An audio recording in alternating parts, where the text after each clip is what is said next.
बांग्लादेशी और पाकिस्तानी दरअंदाजों के खिलाफ एमएनएस की पोस्टरबाजी पर महाराष्ट्र के वजीर आला उद्धव ठाकरे का कहना है कि इस सिलसिले में पहली बार आवाज बाला साहब ठाकरे ने उठाई थी।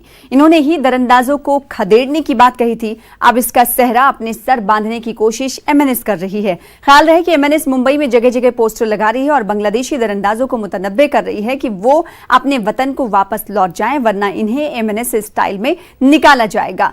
कल हमने देखा था कि इस तरह के पोस्टर मुंबई की कई जगह पर देखने को मिले। एमएनएस की तरफ से ये पोस्टर लगाए गए। एमएनएस लीडर से भी हमने बात की थी तो उन्होंने कहा कि अपने स्टाइल का मतलब ये नहीं है कि कानून को हाथ में लिया जाएगा, बल्कि कानूनी तरीके से उन्हें निकालने की कोशिश की जाएगी।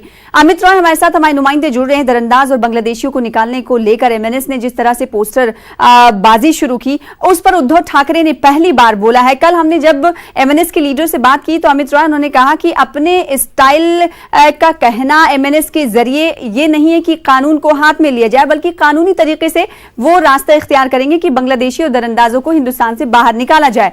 इस पर उद्धव ठाकरे की इस बयानबाजी को किस तरीके से देखा जा रहा है? देखिए, निश्चित तौर पे मनसे के 14 साल पूरे होने पर जब अधिवेशन रखा गया था उसमें साफ तौर पे जो है बांग्लादेशी और पाकिस्तानी घुसपैठियों के खिलाफ मनसे ने एक मोर्चा सा खोल दिया और 9 तारीख को जो है आजाद मैदान तक इसी को लेकर एक रैली निकाली जाएगी। हमने देखा 2 दिन पहले कि नवी मुंबई में और कल अंधेरी के वर्सोवा इलाके में जो है मनसे की तरफ से पोस्टर लगाए गए थे और साफ तौर पर जो है बांग्लादेशी और पाकिस्तानी घुसपैठी जो यहाँ रह रहे हैं देश में, उन्हें चेतावनी दी गई थी कि अगर वो यहाँ से खुद देश छोड़कर नहीं भागे तो उन्हें मनसे अपने स्टाइल में जो है सबक सिखाएगी। इसी पर जो है उद्धव ठाकरे ने साफ तौर पे जो जवाब दिया है कि ये जो मुद्दा है ये पहले शिवसेना का मुद्दा है। बाला साहब ठाकरे जो है साफ तौर पे इसको लेकर कहते आ रहे हैं कि इन घुसपैठियों को बाहर निकालना ही चाहिए, तो इस मुद्दे का श्रेय जो है कोई दूसरी पार्टी बिल्कुल भी ना ले। यानी कुल मिलाकर देखा जाए तो मनसे पे साफ तौर पे जो है उद्धव ठाकरे ने निशाना साधा है।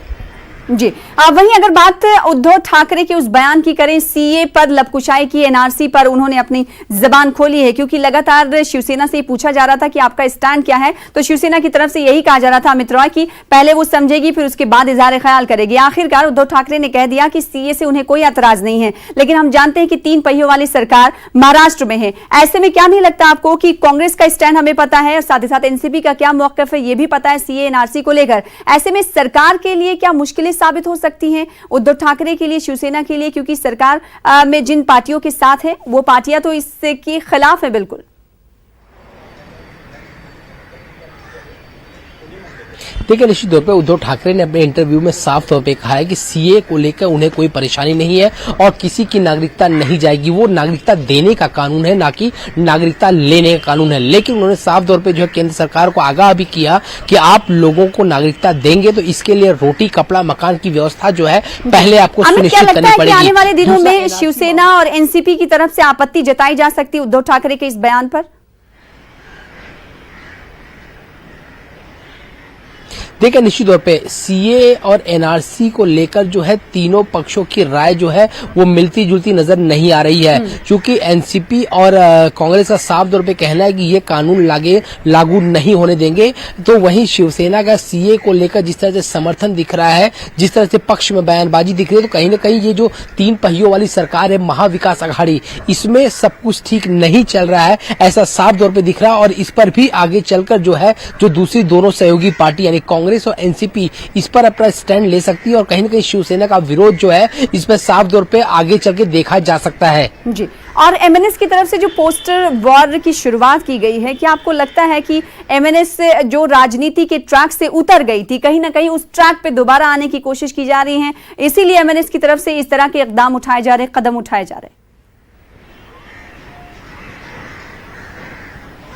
देखिए, पिछले कुछ दिनों से मनसे और बीजेपी के बीच नजदीकियों की खबरें हमने कई बार देखी हैं और जिस तरह से मनसे अपनी राजनीति खोई हुई जमीन जो है वो तलाशने में लगी हुई है, उसको लेकर इसके पास एक बहुत बड़ा मुद्दा मिल गया है, वो है घुसपैठियों का मुद्दा। इस पर साफ तौर पर उद्धव ठाकरे ने भी कटाक्ष करते हुए कहा है कि बीजेपी ये वही पार्टी है जिसके साथ हम पिछले 30 सालों से जुड़े थे, क्योंकि पिछले 30 सालों में सिर्फ सत्ता उन्हें गिनी चुनी बार मिली और कई बार वो विपक्ष बैठे रहे। तो जब विपक्ष में उनका साथ किसी ने नहीं दिया तो शिवसेना ने उनका साथ दिया, बाला साहब ठाकरे ने उनका साथ दिया, लेकिन आज जो है उन्होंने हिंदुत्व की पार्टी को छोड़कर दूसरे जो उनके सहयोगी दल है, जो कभी भी विचारधारा उनकी नहीं मिलती थी बीजेपी से, उनको गोद में लेके बैठी है। यानी कहीं न कहीं मनसे के साथ साथ जो है केंद्र सरकार पर भी बीजेपी पे जो है निशाना साधा है उद्धव ठाकरे ने। अब देखना ये होगा क्या इस मुद्दे को लेकर राज ठाकरे अपनी खोई हुई जमीन जो है तलाश पाते हैं, क्या वो पुराना वर्चस्व अपना स्थापित कर पाते हैं। क्योंकि हमने देखा था यहाँ पे सना कि 2009 में जब विधानसभा का चुनाव लड़ा गया था तो राज ठाकरे की पार्टी को 13 विधायक मिले थे। मुंबई महानगर पालिका में जब इलेक्शन हुआ था 25 से ज्यादा नगर सेवक मिले थे। नासिक महानगर पालिका की सत्ता मनसे के पास आई थी, लेकिन धीरे धीरे करके ये सारी चीजें मनसे से खोती चली गई और आज ये हालत है कि मुंबई महानगर पालिका में सिर्फ एक पार्षद है मनसे का और सिर्फ एक विधायक है मनसे का। तो कहीं न कहीं अपनी राजनीतिक जमीन तलाशने में लगी हुई है। और उद्धव ठाकरे का जो आज इंटरव्यू का तीसरा भाग प्रसारित हुआ है सामना में, उसमें साफ तौर पे केंद्र सरकार से लेकर महाराज नवनिर्माण सेना हर किसी को जो है उद्धव ठाकरे ने आड़े हाथों लिया है। जी बेहद शुक्रिया अमित, हमारे साथ जुड़ने के लिए, इस हवाले से तफसील से अपडेट फराहम करने के लिए।